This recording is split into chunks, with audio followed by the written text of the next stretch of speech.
Now let's learn how to do month over month variance for these sales amount against these months for these 2 years.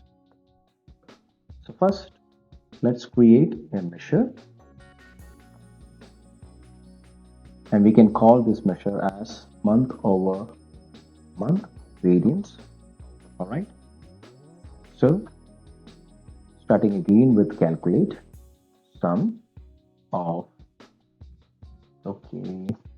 sum bracket open, sales amount, close the bracket for sum, comma, and there are two ways to calculate the previous month sales amount. Then only we will be able to attain the variance between current month minus previous month would be the month over month variance. Correct? So first, let's see how we can bring down the September month sales amount against October so that we can minus October sales amount with the previous sales amount, which is September. Okay, so let's see how to bring down values against each month with their previous sales amount. Okay, so here we need to type previous month and the date is the financial state. Okay, we can select this, that's fine, and then hit enter.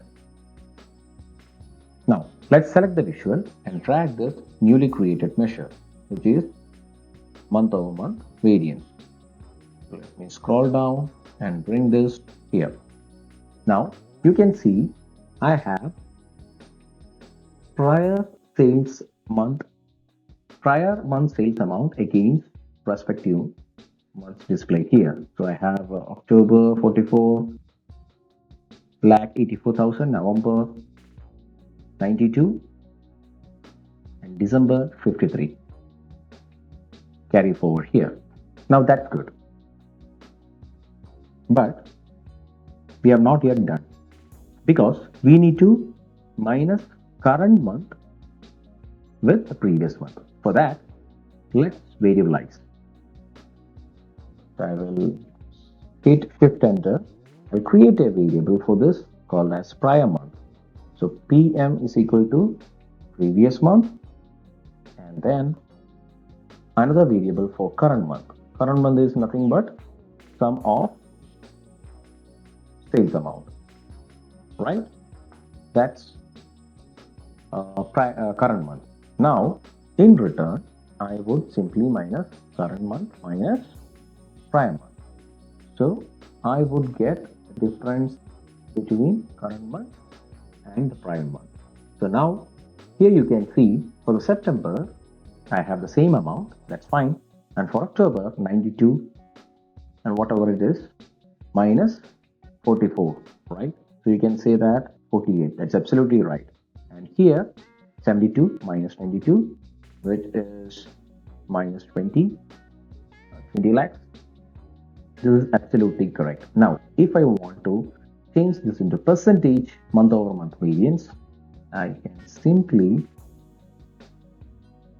add a percentage, and here in return I would say current month minus prior month divided by prior month.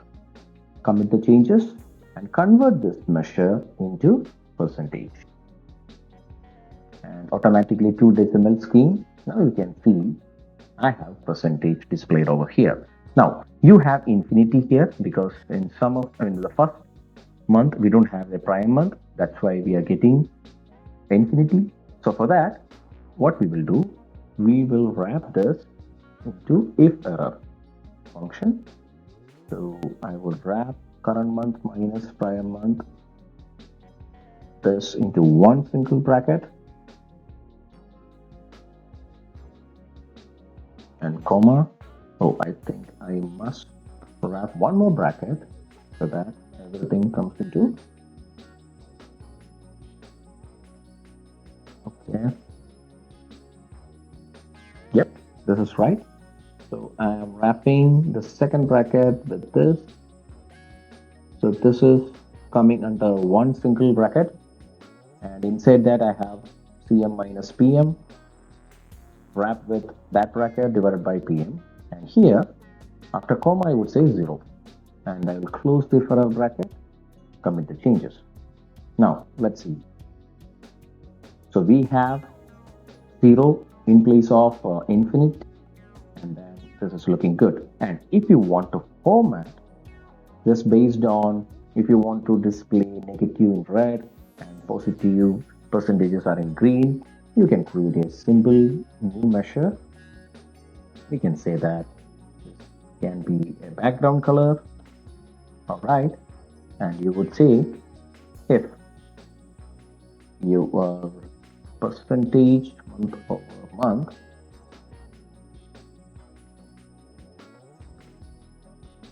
month variance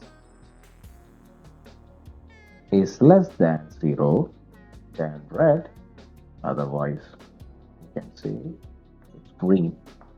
So this particular measure I can use it for the conditional formatting. I'll commit the changes. All right, okay, I can take this particular extra percentage which came inadvertently, and now this looks good because my measure starts with the percentage sign, that's why. So now I would get red against this minus and green against this positive percentage. I can use this particular BG color measure inside this visual. So I will go to the formatting area, I'll go to the cell elements, and I'll say I want to format a percentage MoM variance column, and I want to format the background color, and here I would apply, instead of gradient, I would apply the rules. All right, and then background color, right? And